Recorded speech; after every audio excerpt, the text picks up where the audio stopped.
Udara pagi di lereng Gunung Bromo masih menggigil saat suara deru mesin truk tua membelah keheningan. Di balik setir truk Colt diesel bermuatan penuh cabai merah, duduk seorang perempuan muda dengan sorot mata tajam dan rahang mengeras menahan amarah yang dipendam bertahun-tahun. Namanya Naila. Di balik wajahnya yang ayu, ada luka lama yang belum sembuh, luka yang ditorehkan oleh jalanan lintas Sumatera, jalanan yang pernah merenggut nyawa ayahnya tanpa keadilan. Setiap kali aroma cabai yang tajam menyeruak dari bak truk, Naila teringat ayahnya yang dulu selalu berkata, "Cabai ini seperti hidup, nak. Pedas, tapi berguna. Sakit di awal, tapi menyembuhkan." Namun bagi Naila, aroma itu kini hanya mengingatkan pada darah ayahnya yang mengering di jalan, ditikam oleh preman lintas karena menolak bayar setoran. Jenazahnya ditemukan tergeletak di pinggir hutan, dengan tangan masih menggenggam setir. Naila menarik napas panjang dan menatap kaca spion. Matanya menyapu sejenak wajahnya sendiri, berkumis peluh, pipi tirus, namun sorot matanya tak lagi lembut seperti dulu. Perjalanan hari ini bukan sekadar mengantar cabai dari Probolinggo ke Medan. Ini perjalanan menuju luka lama. Ia sudah hafal rute, tapi kali ini ia membawa sesuatu yang berbeda, dendam yang sudah membusuk terlalu lama. Truk perlahan melintasi jalanan desa, melewati rumah-rumah penduduk yang masih lengang. Seorang ibu penjual lontong memberi lambaian, disambut senyum kecil Naila. Orang-orang tak pernah tahu apa yang Naila simpan di balik senyumnya. Bagi mereka, ia hanya sopir perempuan yang tangguh, pembawa rezeki dari tanah Jawa ke tanah seberang. Tapi bagi Naila, jalan ini seperti nadi yang menuju jantung dendamnya, lintas Sumatera. Saat melewati pos rest area kecil sebelum pelabuhan Merak, Naila menghentikan truknya dan memandang laut dari kejauhan. Disinilah semua akan dimulai. Ia membuka dompet kecil dan mengeluarkan foto lama, foto ayahnya, mengenakan kaos bertuliskan, "Truk adalah rumahku," dengan senyum sederhana yang kini hanya tinggal kenangan. Naila mengepalkan tangan. "Aku akan buat mereka bayar, ya. Satu persatu." Teleponnya berdering. "Lanjut ke Medan ya, Nay.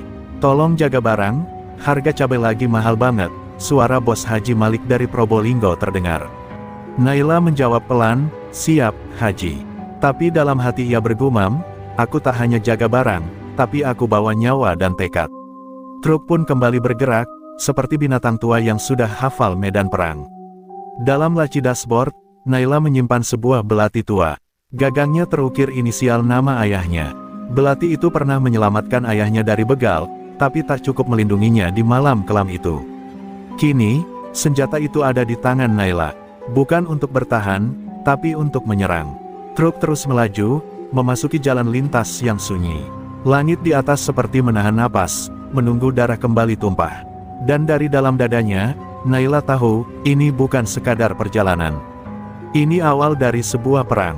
Perang yang dimulai dengan satu hal yang sederhana namun penuh makna, aroma cabai yang menggoda, dan api dendam yang menyala. Malam itu, 7 tahun yang lalu, langit Sumatera gelap gulita. Hujan baru saja reda, menyisakan embun di kaca depan truk tua yang mogok di tikungan sepi. Di balik kemudi, duduk seorang pria parubaya yang tak pernah menolak pekerjaan, meski harus menyusuri jalur berbahaya demi sekarung cabai dan beberapa lembar uang.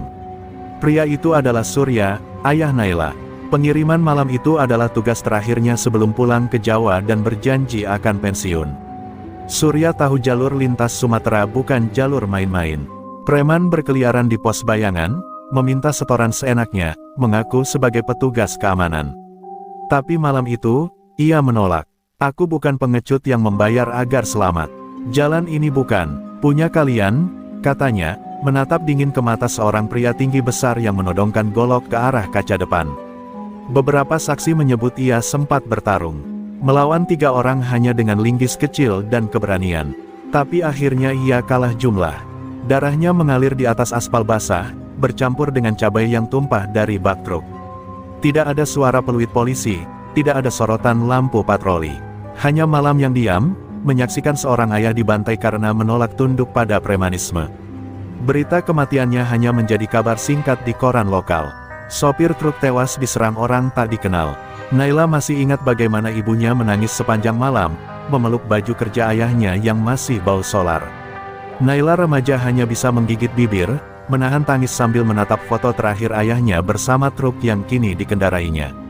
Sejak hari itu, Ia bersumpah akan menyusuri jejak terakhir sang ayah hingga menemukan para pembunuhnya. Tapi waktu berjalan, dan Naila harus menunggu. Ia belajar menjadi sopir, memulai dari kecil, mengangkut sayur dari pasar ke pasar, belajar sopan santun jalanan, hingga akhirnya dipercaya mengemudikan truk besar ke luar pulau. Setiap kilometer yang ia tempuh bukan sekadar perjalanan dagang, tapi latihan untuk sebuah misi yang lebih besar. Kini, bertahun kemudian, Naila memegang kemudi yang sama, mengarungi jalur yang sama, dan mengangkut muatan yang sama. Perbedaan besar hanyalah satu, ia membawa tekad yang tak bisa dibeli dengan uang. Tekad untuk menuntaskan tugas ayahnya, bukan mengantar cabai, tapi mengantar keadilan. Di dalam kabin truk, Naila membuka radio tua dan mendengar lagu dangdut lawas yang biasa dinyanyikan ayahnya saat berkendara. Suara itu menusuk dada, membawa kembali kenangan tawa dan cerita-cerita tentang jalanan. Tapi kini, jalanan itu telah berubah menjadi medan perang. Saat kapal feri mulai menepi di pelabuhan Bakauheni, Sumatera menyambut Naila dengan langit kelabu dan angin panas. Ia menginjak pedal gas perlahan. "Ayah, aku sudah di sini," bisiknya. Lintasan pertama menuju balas dendam kini resmi dimulai. Asap knalpot mengepul dari truk merah yang perlahan meninggalkan pelabuhan Bakauheni. Di balik setir, Naila memandangi jalan panjang di depannya, jalan yang pernah menelan ayahnya hidup-hidup. Hutan lebat di kanan kiri, pos bayangan di tikungan tajam, dan para pemalak berkedok juru parkir mulai menghantui pikirannya. Tapi Naila tak gentar. Dalam dadanya hanya ada satu hal, neraka bisa menunggu, tapi pembalasan akan segera dimulai. Setiap kali ban truk menghantam lubang jalanan Sumatera, tubuh Naila berguncang. Tapi bukan itu yang mengguncangnya, melainkan kenangan samar tentang malam kelam kematian sang ayah. Jalan ini, katanya dalam hati, telah menyimpan darah keluarganya. Kini ia datang, bukan sebagai korban, tapi sebagai pemburu. Belati di bawah jok tak pernah jauh dari jangkauannya. Di radio kabin, suara berita lokal menyebutkan bahwa sekelompok preman di wilayah Lampung Timur kembali meresahkan sopir-sopir truk. Naila mendengarkan dengan seksama. Nama Pos 12 disebut, sebuah pos ilegal yang terkenal karena menjarah sopir dan menjarah muatan mereka. Hati Naila bergemuruh. Dalam catatan lama milik Fajar, sahabat ayahnya, nama pos itu tertera sebagai lokasi terakhir sang ayah terlihat hidup. Menjelang sore, truknya mendekati wilayah Pos 12. Sebuah gerbang kayu reyot berdiri miring di pinggir jalan, diapit dua pria bertubuh kekar dengan jaket loreng dan celurit menggantung di pinggang. Salah satu dari mereka mengangkat tangan, memberi isyarat agar Naila berhenti. Dengan tenang, Naila menepikan truknya, menyalakan rem tangan, dan menatap pria itu lurus dari balik kaca. "Uang jalan, Bu. 100.000 buat lewat aman," ucap pria itu dengan senyum penuh ancaman. Naila menatapnya lama, lalu membuka kaca perlahan. "Jalan ini dibangun dari pajak rakyat, bukan dari dompet sopir," katanya dingin. Pria itu terkejut. Sebelum sempat bereaksi, Naila menyambar botol kaca kecil berisi serpihan cabai rawit yang telah ia siapkan, lalu melemparkannya tepat ke wajah pria itu. Si preman menjerit, matanya terbakar, dan mundur sambil mengumpat. Temannya yang lain refleks mengayunkan celurit ke arah kaca truk, tapi Naila sudah lebih dulu tancap gas. Truk merah melesat kencang, melibas pagar bambu dan meninggalkan Pos 12 dalam kekacauan. Di spion, ia melihat salah satu preman jatuh terjungkal ke semak. Senyumnya muncul pelan, satu langkah kecil, tapi berarti. Video kejadian itu direkam oleh sopir lain di belakangnya. Tanpa disangka, malamnya video itu viral. Judulnya, "Sopir Wanita Lawan Preman Lampung, Berani dan Tega." Komentar banjir, ada yang mendukung, ada yang mencaci, tapi semuanya sepakat, sosok perempuan sopir itu bukan orang biasa. Naila tak peduli, ia hanya menyalakan rokok kecil, membiarkan asapnya bercampur dengan bau solar dan aroma cabai. Hatinya hangat, bukan karena api rokok, tapi karena satu pesan sederhana, preman pertama telah jatuh. Truk merah kembali melaju, menembus senja Sumatera yang temaram. Dan bagi Naila, jalanan ini kini bukan sekadar jalur pengiriman. Ini adalah panggung, tempat di mana darah dan kehormatan dipertaruhkan. Dan ia, perempuan Jawa dari lereng Bromo, siap menjadi lakon utama dalam panggung neraka ini. Langit malam mulai turun saat truk merah berhenti di sebuah warung kopi di tepi jalan lintas. Lampu truk dimatikan, Hanya suara jangkrik dan denting sendok di gelas yang menemani Naila menghela napas panjang.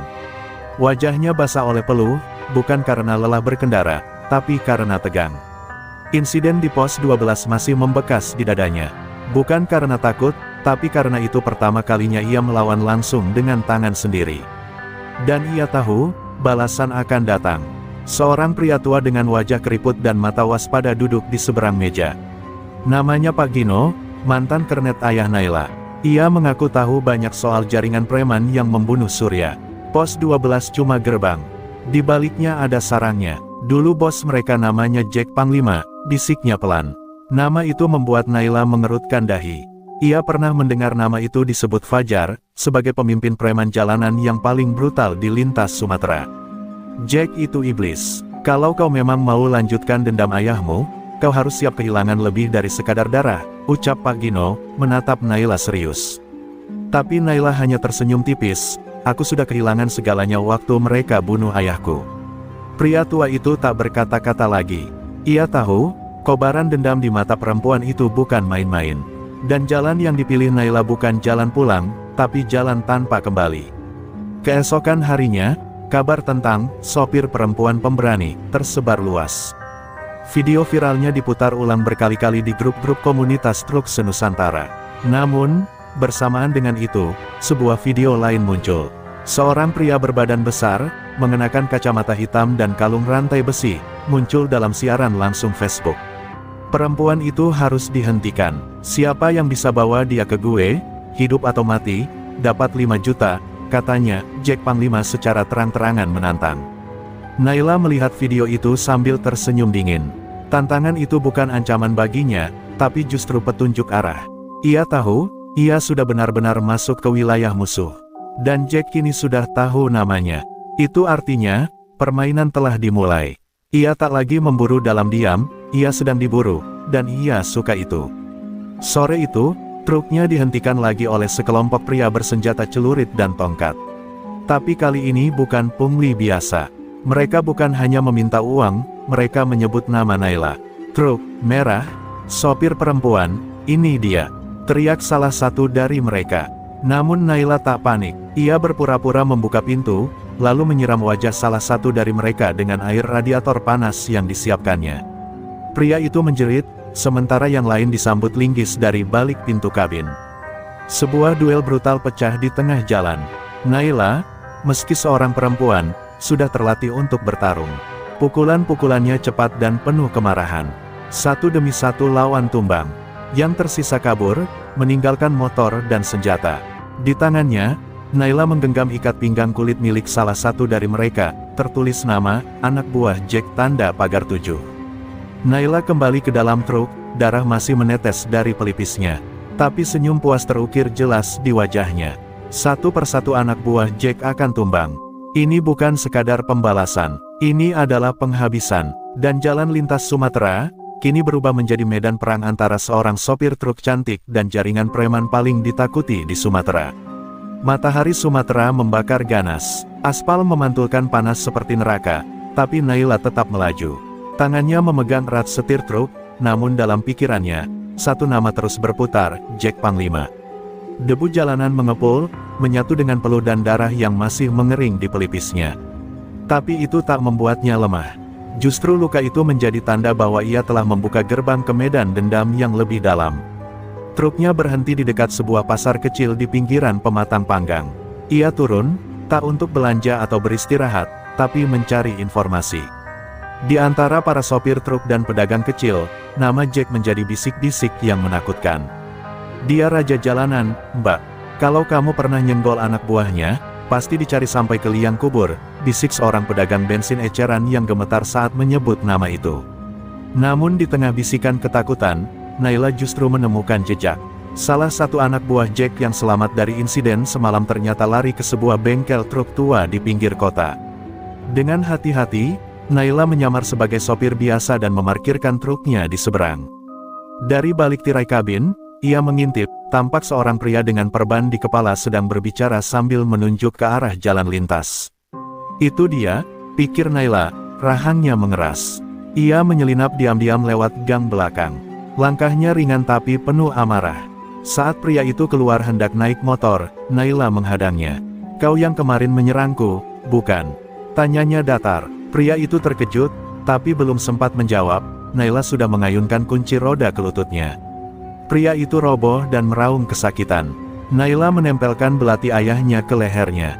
"Bicara, di mana Jack?" Dengan suara serak, pria itu mengaku bahwa Jack bersembunyi di sebuah gudang tua bekas pabrik karet, di luar kota, dekat Sungai Musi. Tapi dia tidak sendiri, dia dilindungi tentara bayaran, orang-orang yang bahkan polisi pun takut menyentuhnya, katanya. Naila menarik napas panjang, lalu memukul pria itu hingga pingsan. Tak ada ampun untuk mereka yang bersumpah setia pada iblis. Dalam perjalanan kembali ke truk, Naila sempat menatap langit. Terik semakin menyiksa, tapi ia tidak peduli. Ia bukan perempuan yang mudah terbakar, ia adalah api itu sendiri. Dendam dalam dadanya jauh lebih panas dari matahari di atas kepalanya. Dan kini, ia tahu kemana harus melangkah, ke sarang ular berbisa yang dulu menelan ayahnya hidup-hidup. Di dalam kabin, ia menatap cermin. Luka di wajahnya mulai membiru, tapi matanya tetap tegas. "Tunggu aku, Jack. Kau boleh punya anak buah, senjata, dan uang.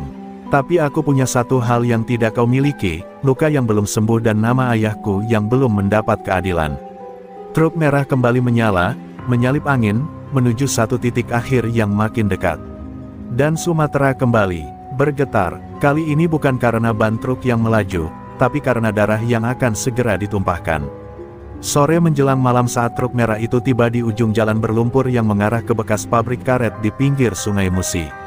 Kabut tipis mulai turun, menyelimuti bangunan tua berlumut yang berdiri seperti raksasa bisu di tengah semak liar. Tapi Naila tahu, di balik keheningan itu tersembunyi sesuatu yang jauh lebih buas dari binatang hutan, Jack Panglima dan pasukannya. Hari ini bukan hari biasa. Hari ini, sejarah akan digores ulang dengan darah.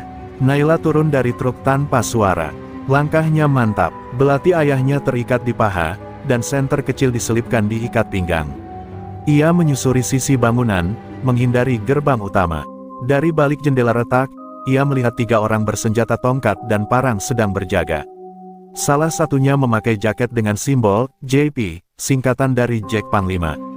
Hatinya berdegup cepat, tapi bukan karena takut, melainkan karena napas dendam yang makin dekat ke puncak. Tiba-tiba, suara motor terdengar dari kejauhan. Seorang pria besar turun sambil tertawa dan melempar puntung rokok. Di tangannya tergenggam pistol. "Gimana, sudah siap tangkap si betina sopir itu belum?" teriaknya sambil disambut tawa gerombolan di dalam. Naila mengenali wajah itu dari video, itulah Jack. Sosok yang membuat ibunya janda dan dirinya hidup dalam luka. Kini lelaki itu hanya berjarak tembakan 1 peluru. Namun Naila tahu, menyerang secara langsung adalah bunuh diri. Ia menunggu hingga satu persatu penjaga masuk ke gudang. Saat itu tiba, ia menyelinap melalui lorong samping dan masuk ke ruang penyimpanan yang dipenuhi drum kosong. Suara mereka terdengar jelas, membanggakan aksi-aksi keji mereka terhadap para sopir. Di sanalah Naila melemparkan kaleng berisi pasir ke sudut lain ruangan, membuat perhatian mereka teralih. Begitu 2 orang memeriksa sumber suara, Naila bergerak cepat. Satu dihantam dengan kunci roda hingga roboh, yang lain dicekik dengan rantai sampai pingsan. Ia mengambil parang dan pistol dari tubuh keduanya, lalu bergegas menuju ruangan utama. Di dalam, Jack sedang duduk di kursi, meminum arak, tanpa menyadari bahwa kematian kini melangkah pelan ke arahnya. Naila masuk dengan pistol terangkat. "Jack Panglima," panggilnya dingin. Jack menoleh, awalnya bingung, lalu tertawa keras. "Ah, si cewek truk. Jadi kamu datang juga." Ia bangkit, tak takut sedikit pun. "Kamu pikir bisa bunuh aku sendirian?" Ia menjentikkan jari, 2 anak buahnya muncul dari balik pintu. Tapi Naila sudah bersiap. 1 peluru menembus lutut pertama, dan parang terbang ke arah yang kedua. Semua terjadi cepat. Ruangan berubah menjadi arena pembantaian. Jack marah. Ia mencabut pisau besar dari balik jaketnya dan menyerang Naila dengan geram. Mereka bertarung di tengah lantai gudang yang kotor dan becek. Pisau Jack nyaris mengenai leher Naila, namun ia berguling dan menendang keras perut pria itu hingga terhempas ke drum kosong. Dengan satu gerakan, Naila menempelkan belati ayahnya ke leher musuh besar itu. "Ini, untuk ayahku," ucap Naila pelan, lalu menggoreskan pisau itu dengan dingin. Darah mengalir deras, memenuhi lantai yang dulu pernah menjadi tempat persekongkolan pembunuh. Jack meronta sejenak, lalu terdiam untuk selamanya.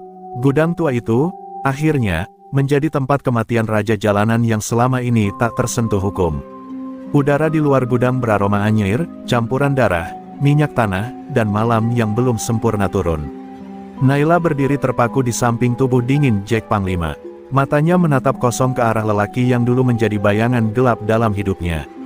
Dendam telah dituntaskan, tapi yang tersisa bukanlah lega, melainkan kekosongan. Di tengah kesunyian itu, hanya suara air sungai Musi yang mengalir deras, seolah ikut membawa pergi jiwa-jiwa yang telah tumbang malam itu. Ia keluar dari gudang dengan langkah berat. Cahaya truk merah tampak samar dari kejauhan. Di kejauhan, suara motor mendekat cepat.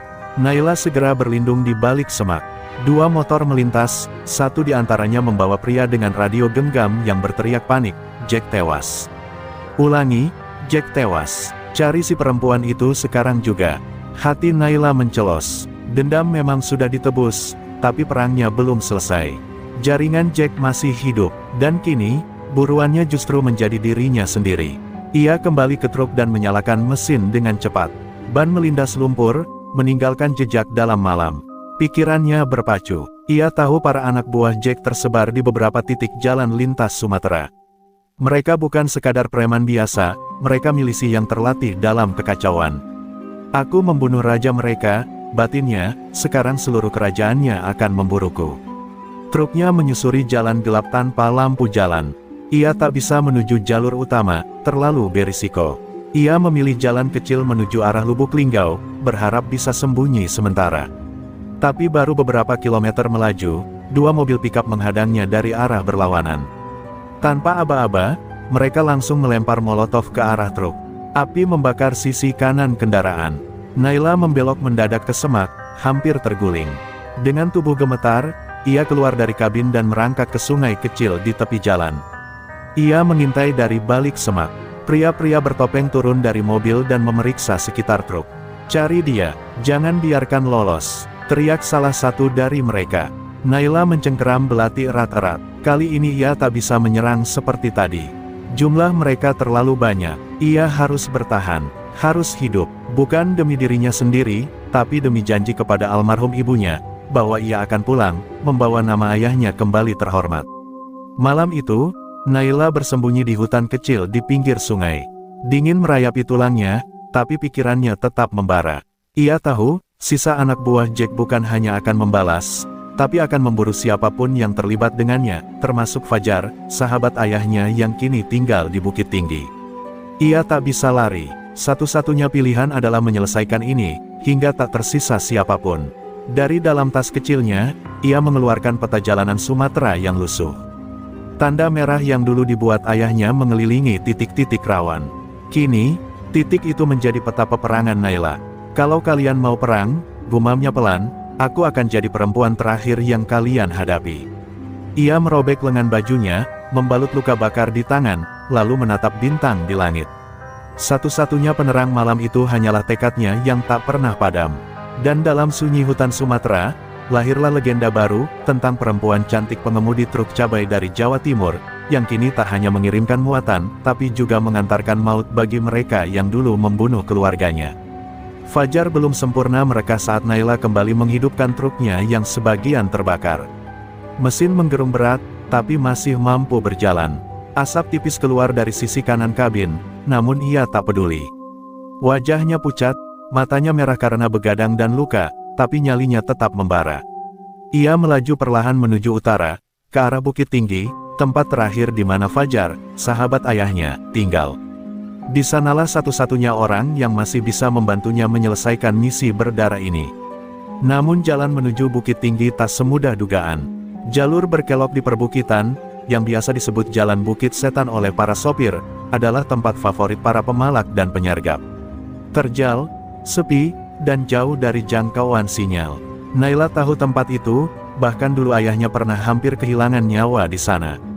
Tapi ia tak punya pilihan lain, jalan utama sudah diblokir anak buah Jack, dan para informan bayaran menyebar foto dirinya ke tiap pos logistik dan warung jalanan. Saat truknya mencapai tikungan tajam di tengah hutan pinus, suara keras terdengar. Dor, ban belakang meletus. Truk oleng, hampir terguling ke jurang. Naila menghentikan laju, keluar dari kabin sambil merunduk. 3 pria bersenjata muncul dari balik batu besar. Turun, serahkan diri, teriak salah satu dari mereka. Naila pura-pura panik, mengangkat tangan, namun diam-diam menyelipkan belati di balik lengan jaketnya. Ketika salah satu dari mereka mendekat untuk memborgolnya, Naila bergerak secepat kilat. Belatinya menyayat leher pria itu, membuat 2 lainnya panik dan menembak membabi buta. Naila menjatuhkan diri dan mengguling ke semak. Suara tembakan bersahutan dengan gemuruh mesin truk yang masih menyala. Ia merangkak ke bawah kolong, menarik tuas darurat, dan membuat truk melaju sendiri ke arah para penyerangnya. Tabrakan keras terdengar, tubuh terlempar, tulang hancur. 2 dari 3 penyerang tak sempat menjerit. Naila bangkit dengan lutut berdarah. Ia mengambil pistol dari salah satu tubuh, lalu menyeret salah satu yang masih hidup ke batu besar. "Siapa kirim kamu?" bentaknya. Pria itu memuntahkan darah, tapi menjawab, "Bukan anak buah Jack, kami dibayar dari Pekanbaru, ada nama barumu di daftar buronan." Hati Naila terguncang. Jadi bukan hanya jaringan Jack yang mengejarnya, ada pihak lain yang mengincar nyawanya. Dendam ini rupanya jauh lebih luas dari yang ia duga. Dengan tubuh remuk, Naila kembali masuk ke truk. Jalanan makin terjal, tapi pikirannya lebih berat dari tanjakan. Jika benar ada dalang lain di balik semua ini, maka kematian Jack hanyalah permukaan dari rawa kegelapan. Di balik nama-nama preman itu, mungkin ada penguasa jalanan, bandar, bahkan pejabat busuk yang selama ini menyuplai kekuasaan lewat kekacauan. Naila sadar, pertarungan ini jauh dari selesai. Di kejauhan, lampu kota Bukit Tinggi mulai terlihat redup di antara kabut pegunungan. Tapi Naila tahu, sebelum sampai ke sana, ia harus melewati satu jalur sempit bernama neraka. Dan ia siap, karena wanita seperti Naila tidak memilih jalan mudah.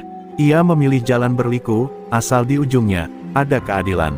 Langit Bukit Tinggi memerah saat Naila akhirnya tiba di sebuah gang sempit di belakang pasar Aur Kuning. Truknya ditinggalkan jauh di pinggir jalan, tersembunyi di balik gudang tua. Luka-lukanya diperban seadanya. Ia menyamar dengan jaket lusuh dan topi hitam, langkahnya ringan tapi matanya awas. Di tengah hiruk-pikuk pasar pagi, ia mencari satu wajah yang pernah memberi harapan, Fajar, sahabat ayahnya, sekaligus orang terakhir yang tahu siapa dalang di balik kematian keluarganya. Ia menyusuri lorong-lorong kecil, hingga akhirnya tiba di sebuah warung kopi tua bernama Payung Fajar. Di sanalah Fajar biasa nongkrong, dikelilingi sopir-sopir tua dan para kernet yang setia.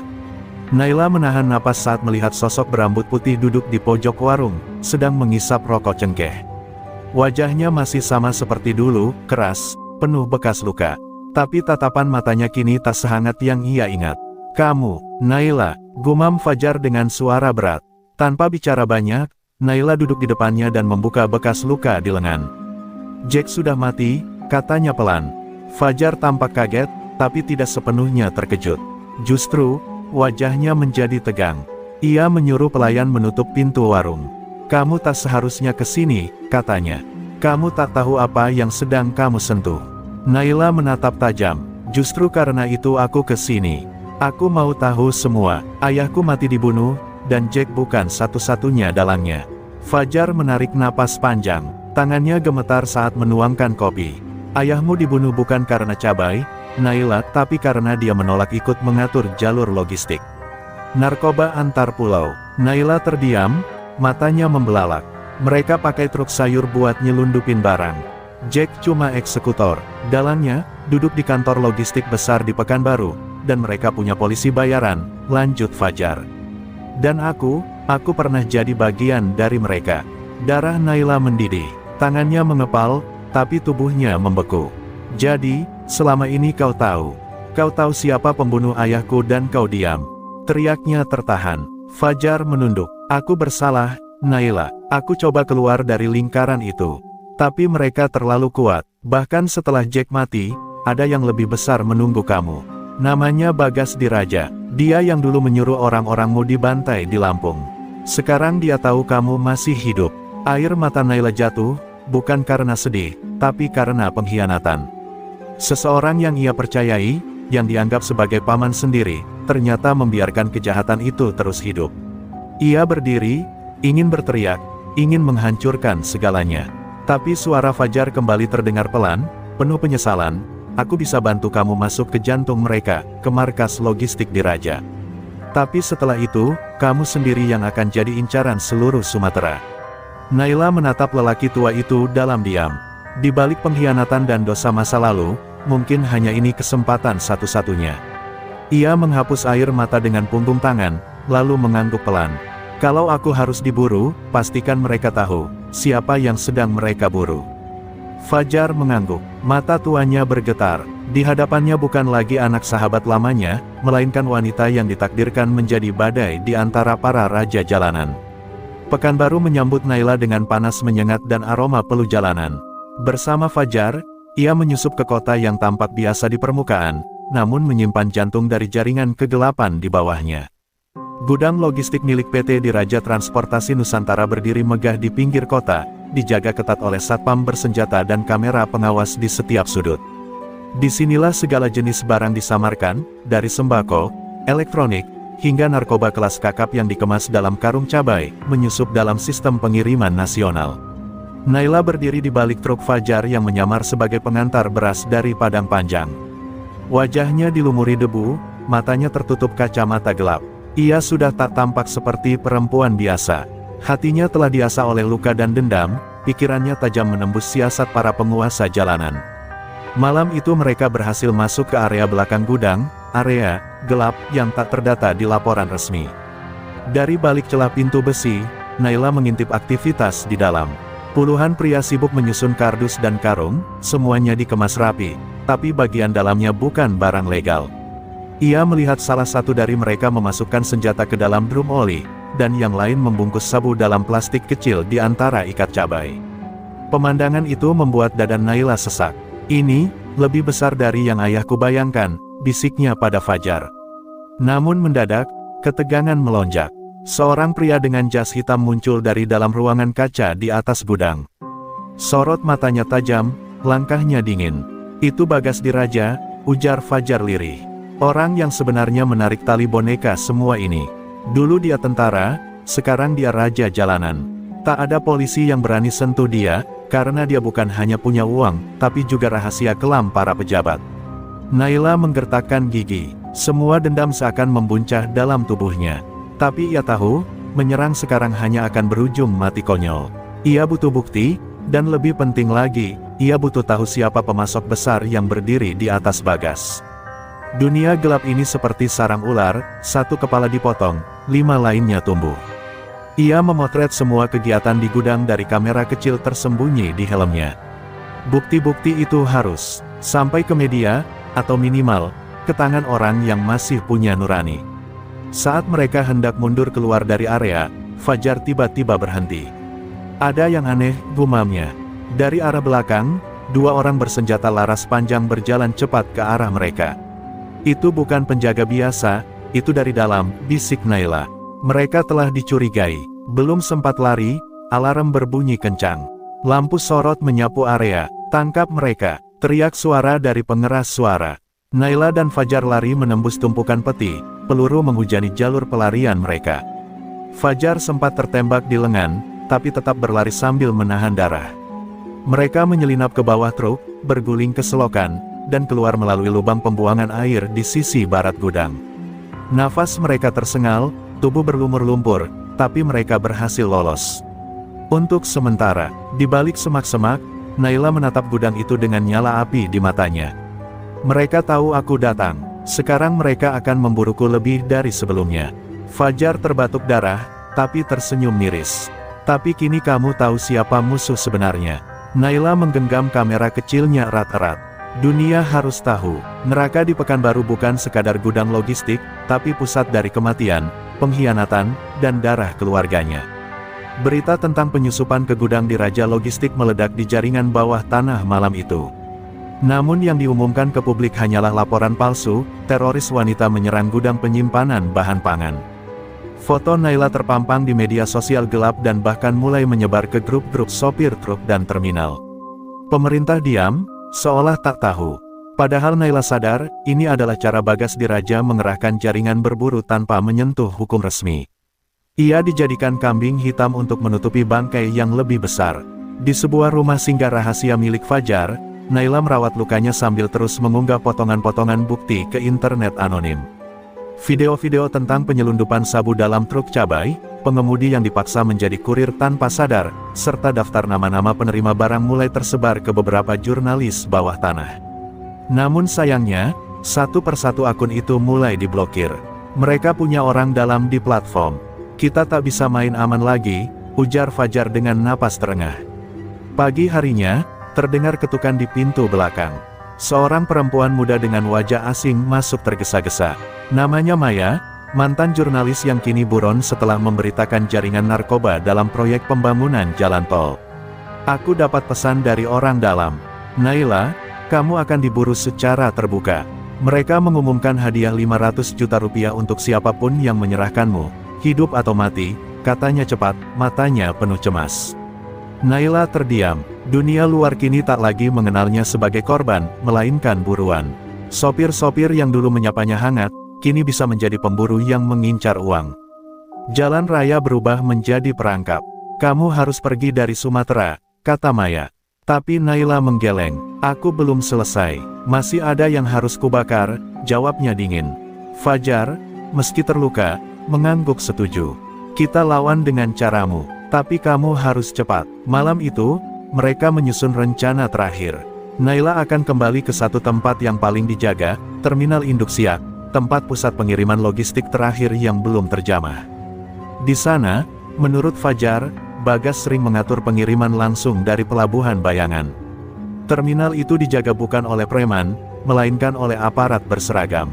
Kalau kamu bisa munculkan bukti dari sana, semua topeng akan jatuh, ujar Maya. Namun risiko kali ini berbeda. Naila tak hanya menghadapi peluru, tapi juga tikaman dari belakang. Beberapa sopir yang dulu kenal ayahnya kini mulai memberi sinyal aneh. Ada yang mengirim pesan menawarkan bantuan, tapi tak memberi lokasi jelas. Ada pula yang mengaku ingin membocorkan informasi, namun saat ditelusuri, semua palsu. Naila tahu, ini perang psikologis. Mereka ingin ia lengah, keluar dari persembunyian, dan dijebak. Malam sebelum keberangkatan ke Terminal Siak, Naila menatap pantulan wajahnya di kaca. Matanya sembab, tapi tegas. Di balik wajah cantiknya kini tersembunyi jiwa seorang pejuang. Bukan hanya untuk membalas dendam atas ayahnya, tapi untuk ratusan sopir polos yang dijebak menjadi kurir neraka. Ia sadar, bisa jadi besok namanya akan benar-benar hilang dari dunia. Tapi jika itu harga untuk membongkar kebenaran, maka Naila siap menukarnya dengan darah. Ia menggenggam pistol kecil peninggalan ayahnya, mencium pelat baja itu sejenak, lalu menyelipkannya ke pinggang. Fajar dan Maya siap di truk cadangan. 3 nyawa dalam satu kendaraan menuju sarang terakhir Raja Jalanan Sumatera. Di balik malam yang sunyi, satu kebenaran siap meledak. Dan di tengah ribuan pemburu, satu wanita akan menunjukkan, kadang, keadilan lahir dari mereka yang diburu. Langit mendung menaungi Terminal Induk Siak saat truk tua yang dikemudikan Naila memasuki area. Tak ada senyum, tak ada sapa, semua mata penuh curiga, seolah aroma kematian telah lebih dulu tercium. Terminal ini bukan sembarang terminal. Disinilah gudang logistik gelap terakhir berada, tempat di mana para aparat dan preman berdiri berdampingan, saling menjaga bisnis kotor yang sudah menelan banyak korban. Naila menyamar sebagai sopir baru dari jalur Dumai Pekanbaru, dengan dokumen palsu yang disiapkan Maya. Fajar yang duduk di sebelahnya tampak pucat, tubuhnya belum pulih sepenuhnya. Namun tekad di matanya tak kalah menyala dari Naila. Di balik kabin truk, Maya sudah menyiapkan kamera kecil tersembunyi, merekam setiap detik sejak mereka memasuki kawasan terminal. Kamera itu terhubung langsung ke sinyal darurat yang bisa mengunggah otomatis ke cloud jika sesuatu terjadi.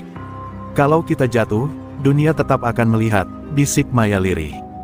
Mereka turun dan berjalan perlahan ke arah pos utama. Seorang pria bertubuh besar dengan rompi hitam menghampiri mereka. Tatapannya dingin, dan tatonya mencolok, sebuah lambang singa berkepala 2, simbol kelompok diraja. Baru ya, dari mana jalurnya? Tanya si pria tajam. Naila tak gentar, menjawab tegas dengan logat Medan yang sudah ia latih semalam. Dumai, kiriman cabai untuk jalur cepat. Si pria menatap Naila lama, seolah hendak membaca setiap pori wajahnya. Tapi akhirnya mengangguk. Masuk, parkir di lorong C. Begitu truk berhenti, Naila segera turun dan mengikuti peta gudang yang diberikan Fajar sebelumnya. Mereka tahu, ruang kontrol ada di lantai 2 gedung belakang, tempat semua rekaman CCTV, data pengiriman, hingga jadwal distribusi narkoba disimpan. Aksesnya terbatas, dijaga ketat. Tapi malam itu, keajaiban kecil muncul, terjadi keributan di area bongkar muat karena salah satu karung pecah dan mengeluarkan plastik putih mencurigakan. Sejumlah sopir mulai panik, itulah celah mereka. Dengan cepat Naila menyelinap ke tangga belakang, membawa Maya yang menenteng tas berisi perangkat pengambil data. Fajar berjaga di luar, memberi sinyal jika ada gerakan mencurigakan. Jantung Naila berdegup kencang, tangannya gemetar saat ia membuka pintu ruang kontrol dengan kunci palsu. Di dalam, ruangan itu kosong. Di hadapannya, ratusan file pengiriman terdata lengkap pengirim, penerima, barang asli dan barang selundupan. Semua ini bisa membongkar jaringan se-Sumatera, kata Maya terengah. Namun saat Maya menyalin data ke dalam hard drive, suara langkah mendekat terdengar. Pintu mendadak dibuka paksa. Bagas Diraja muncul dengan 4 orang bersenjata lengkap. Tatapan matanya penuh amarah, namun dingin. Kau pikir bisa melawan kerajaan dengan pistol dan kamera, katanya pelan. Naila mengangkat pistolnya, tapi tubuhnya dikelilingi. Bagas mendekat, menamparkan Maya keras hingga terjatuh. Kau anak sopir, harusnya cukup mati di pinggir jalan. Tapi kau malah jadi duri di kerongkongan. Naila menjerit dan menyerang, melepaskan 2 tembakan. Satu mengenai bahu anak buah Bagas, satu lagi meleset. Dalam kekacauan itu, Fajar muncul entah dari mana, melemparkan bom molotov rakitan ke arah rak penyimpanan. Api menyala seketika, teriakan menggema, Bagas terpental dan kehilangan arah. Maya berhasil menggenggam hard drive dan melemparkannya keluar jendela, ke arah Fajar. Bawa itu, teriaknya. Gedung mulai terbakar. Naila menarik Maya dan menerobos lorong-lorong sempit di tengah kepulan asap. Alarm berbunyi, orang-orang panik berhamburan. Di tengah kekacauan, satu hal telah terjadi, data rahasia Bagas Diraja kini tak lagi tersimpan di balik dinding. Ia telah bocor, dan malam itu, di Terminal Siak yang berubah menjadi lautan api, Naila membuktikan bahwa satu wanita bisa membuat seluruh kerajaan preman ambruk, dimulai dari 1 peluru, 1 kamera, dan 1 kebenaran. Asap masih menggumpal di langit Siak saat Naila, Maya, dan Fajar berhasil meloloskan diri ke sebuah bengkel tua di pinggiran kota. Tubuh mereka luka-luka, napas tersengal, tapi yang terpenting, hard drive berisi seluruh data pengiriman narkoba dan nama-nama backing dari jaringan Bagas Diraja ada dalam genggaman. Maya segera mengirimkan sebagian bukti itu ke 3 media bawah tanah dan 1 lembaga internasional anti korupsi. Dunia mulai memperhatikan, namun di balik layar, bahaya justru semakin dekat. Tak butuh waktu lama, berita tentang pembakaran Terminal Siak meledak di media nasional. Namun, berita yang tersebar justru menyebut Naila sebagai pelaku pembakaran dan pembunuhan aparat. Skema lama kembali diputar, mengubah korban menjadi penjahat. Polisi mengeluarkan surat penangkapan resmi, menempatkan Naila dalam daftar DPO nasional.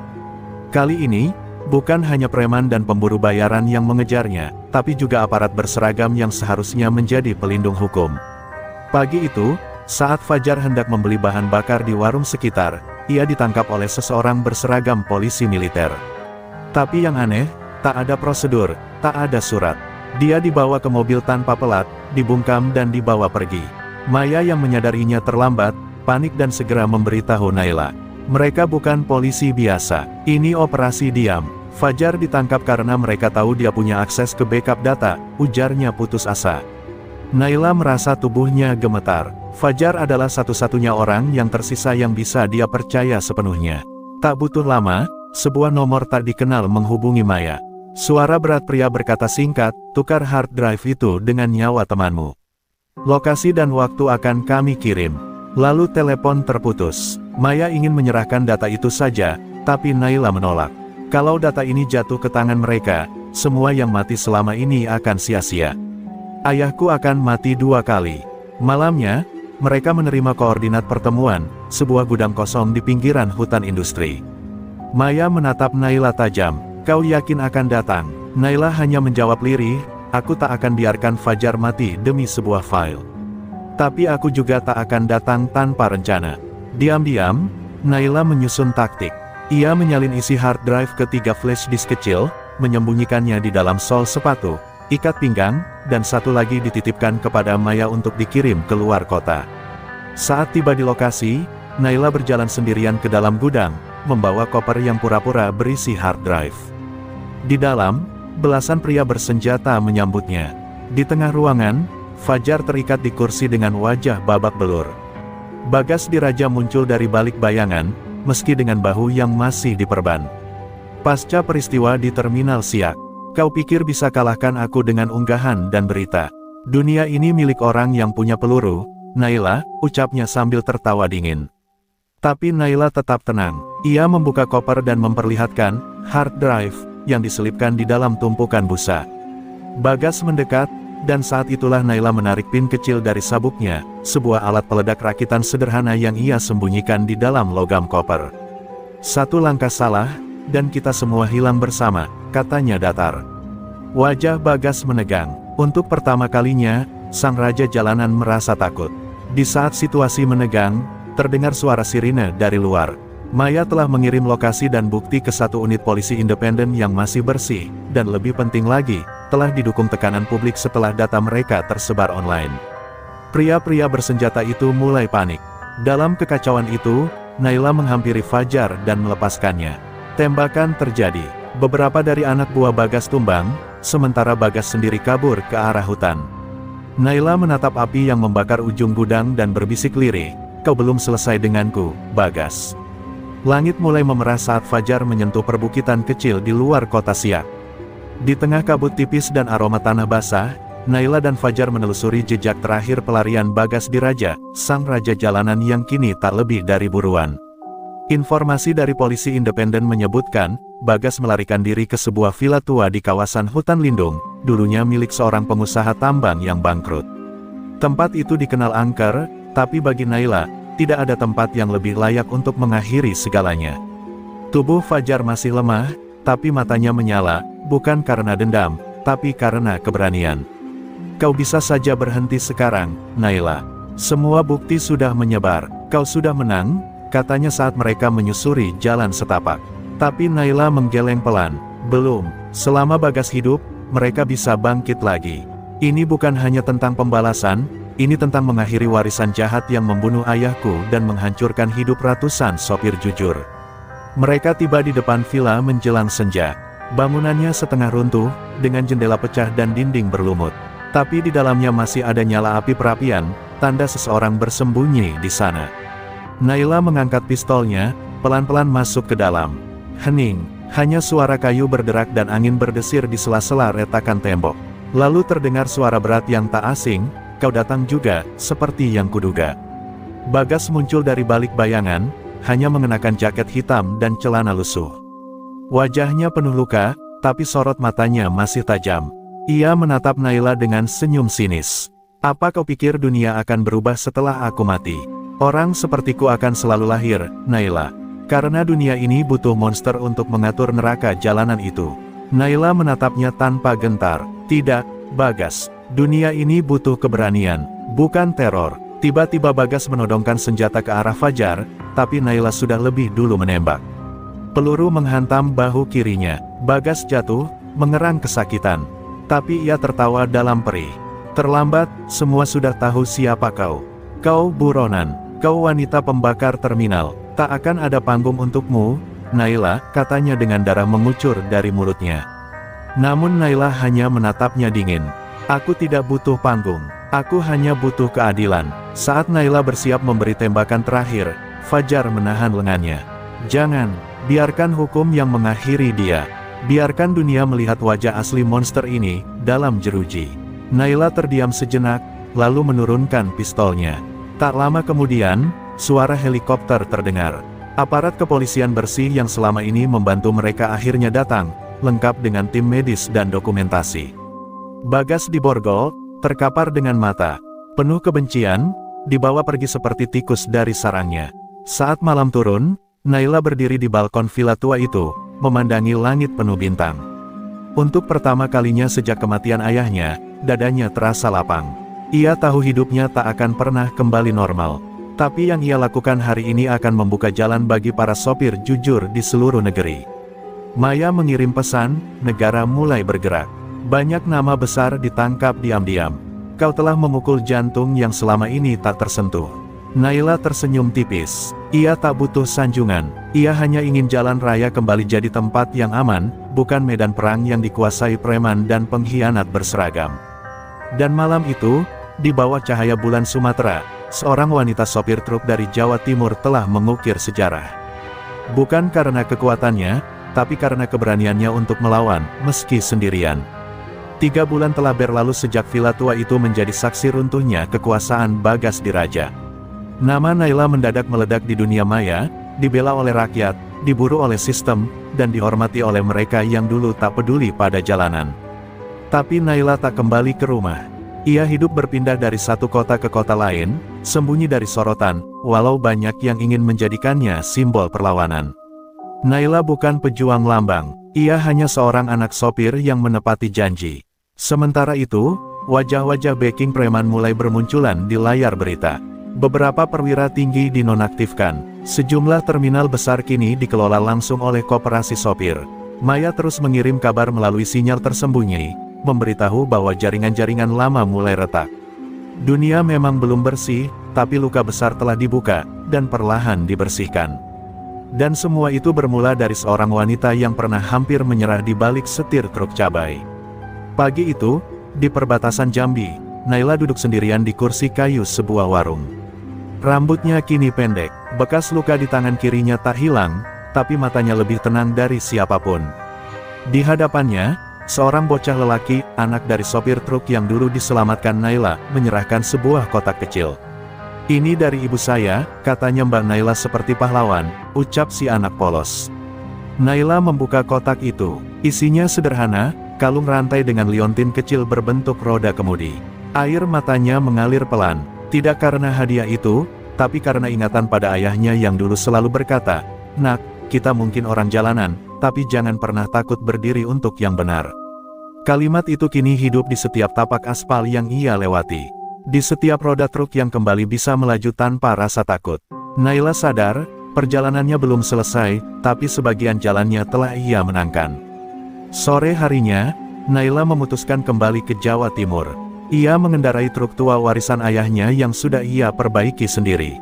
Kabin truk itu masih sama, berbau oli, sarung jok lusuh, dan foto almarhum ayahnya menempel di dashboard.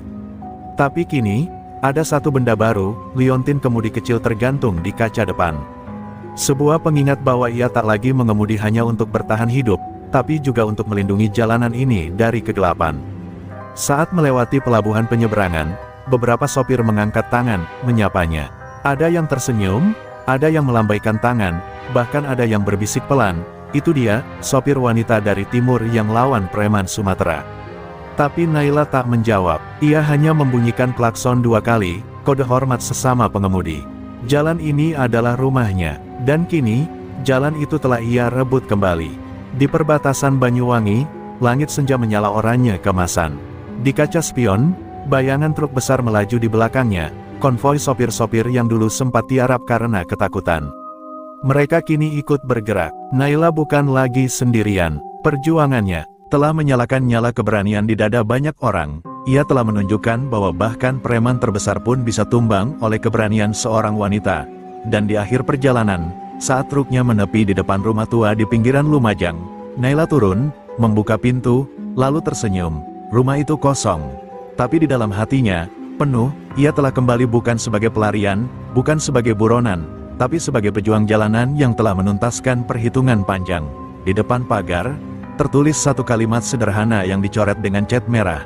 "Selamat datang, sopir perlawanan."